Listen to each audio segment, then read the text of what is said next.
या बातमीचे प्रायोजक आहेत हॉटेल बड़ेपीर, शाखा number 2, Laxmi market, Vijapur west, Solapur. जय हिंद दर्शकों, आप देख रहे हैं लोक प्रधान न्यूज चैनल। मैं आपके साथ मैनुद्दीन नदाफ। 20 साल से बिछड़े भाई क्या आएंगे एक जगह, महाराष्ट्र में नई सियासत का मोड़।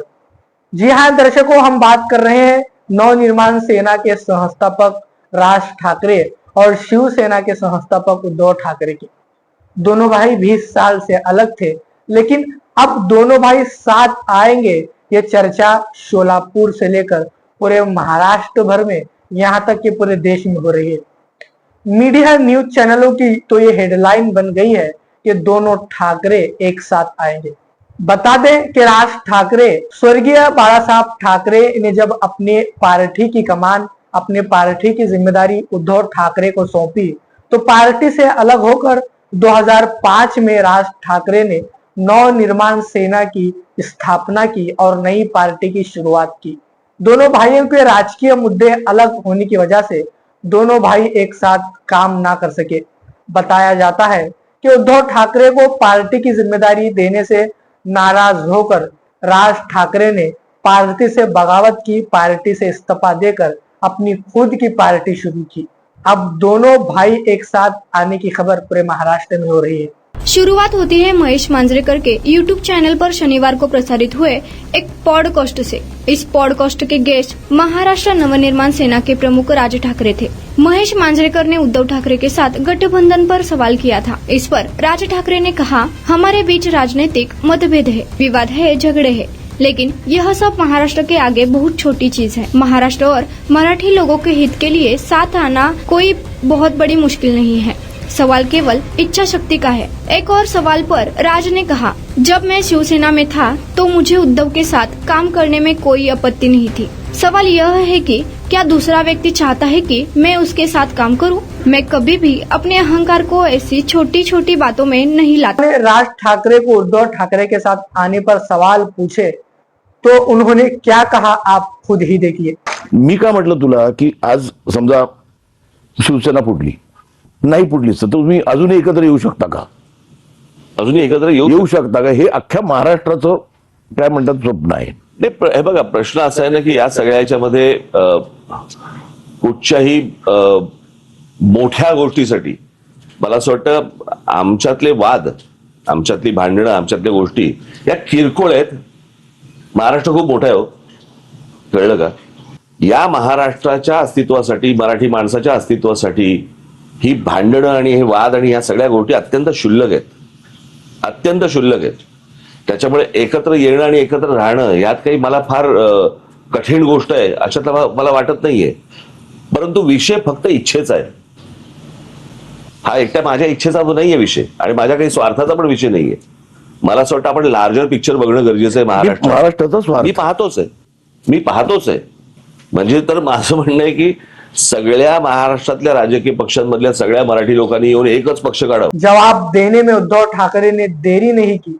उद्धव ठाकरे का भी भाई के लिए पॉजिटिव जवाब आया। उद्धव ठाकरे ने कहा कि हमारे में राजकीय मतभेद जरूर है, लेकिन जिन्होंने शिवसेना के साथ गद्दारी की है उसके साथ राज ठाकरे संबंध ना रखे तो मैं उनको पार्टी में लेने के लिए तैयार हूं। आइए देखते हैं उद्धव ठाकरे ने क्या कहा। तर मत असे की मराठीसाठी आणि महाराष्ट्राच्या हितासाठी अगदी किरकोळ भांडणं, तुम्ही बाहेर गेल्यानंतर बातम्या वाचल्यानंतर कळेल मी किरकोळ भांडणाचा संदर्भ काय आहे।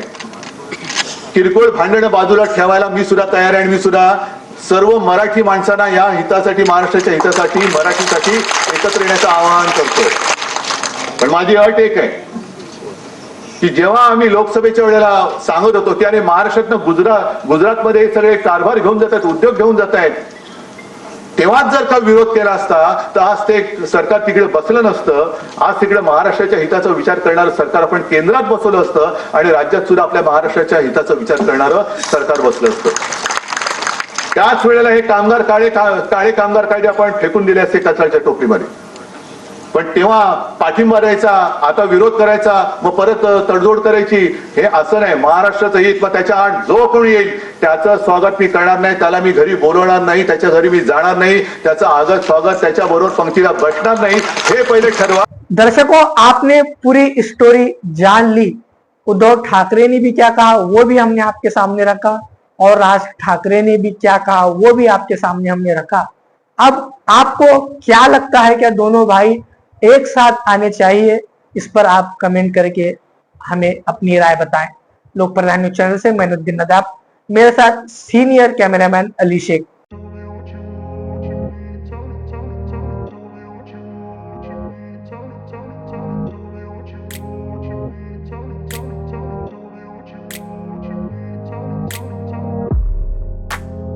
सोलापुरातील प्रसिद्ध हॉटेल बडे पीर। सोलापुरात हॉटेल बडे पीर शाखेच्या यशस्वी वाटचालीनंतर आता आमची दुसरी शाखा लक्ष्मी मार्केट विजापूर वेस येथे सुरू झाली आहे। Mutton biryani, chicken biryani, mutton व चिकनचे विविध आयटम्स उपलब्ध। खवय्यांसाठी खास स्पेशल चिकन तंदुरी फक्त 400 रुपये मध्ये, मटन बिर्याणी फॅमिली पॅक 200 रुपये मध्ये, चिकन बिर्याणी फॅमिली पॅक 210 रुपये मध्ये। याशिवाय स्पेशल मटन चाप, इराणी गुलस्तानी, मटन खुर्चन यासोबत विविध डिश उपलब्ध। खास जुम्मा स्पेशल खिचडा, कद्दू खीर, दालचा खाना मिळेल। फॅमिलीसाठी स्वतंत्र जेवणाची व्यवस्था, ग्राहकांसाठी पार्सलची खास सोय। हॉटेल बडे पीर, शाखा number 2, Laxmi market, Vijapur west, Solapur. Proprietor Mohammed Isaq, 9503050076। Mohammed Sohail, 8149278745।